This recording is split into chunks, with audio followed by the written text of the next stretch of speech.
கரூரில் பாதிக்கப்பட்ட மக்களை சென்னைக்கு அழைத்து ஆறுதல் கூறிய சம்பவம் உலகத்திலேயே நடைபெறவில்லை என பாஜக மாநில இளைஞரணி தலைவர் எஸ்.ஜி. சூர்யா தெரிவித்துள்ளார்.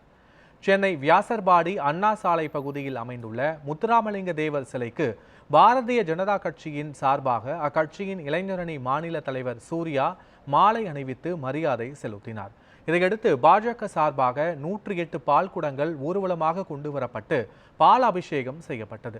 இந்த விழாவில் பாஜக இளைஞரணி மாநில பொருளாளர் நவீன், மாநில இளைஞரணி பொதுச் செயலாளர் மாலினி, மாவட்ட தலைவர் பாலாஜி, மாவட்ட இளைஞரணி தலைவர் பத்மநாபன், மண்டல தலைவர் பிரபா தமிழன்பன் உள்ளிட்டோர் பங்கேற்றனர். விழா அமைப்பாளர்களான மாநில இளைஞரணி செயற்குழு உறுப்பினர் தமிழ் மருது பாண்டியன், மாவட்ட இளைஞரணி துணைத் தலைவர் ஜெயந்தன், நிர்வாகிகள் மாரிமுத்து, கிருஷ்ணன் உள்பட ஏராளமான பாஜக நிர்வாகிகளும் தொண்டர்களும் கலந்து கொண்டனர்.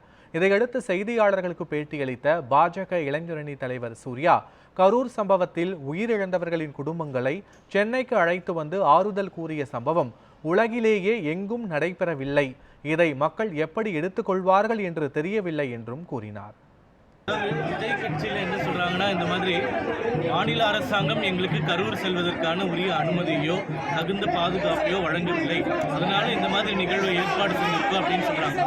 இதில் என்ன உண்மை அப்படின்றது இன்னைக்கு தரல. ஏன்னா அரசாங்க தரப்பு இது குறித்து எந்த விளக்கமும் நம்ம கொடுக்கல. ஆனால் இந்த உலகத்தில் இது போன்ற ஒரு கோர சம்பவம் நடந்து பல குடும்பங்கள் இறந்து அவர்களுக்கு ஆறுதல் சொல்வதற்காக அவர்களை வேறு ஊருக்கு கூப்பிட்டு வந்தது நம்ம பார்த்ததே இல்லை.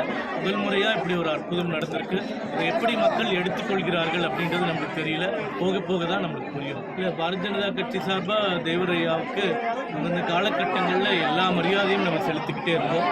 அதனால் முக்கியமான கோரிக்கை அப்படின்றது எங்கள் மாநில தலைவர் அவர் தகுந்த நேரத்தில் அதை பற்றி பேசுகிறார்.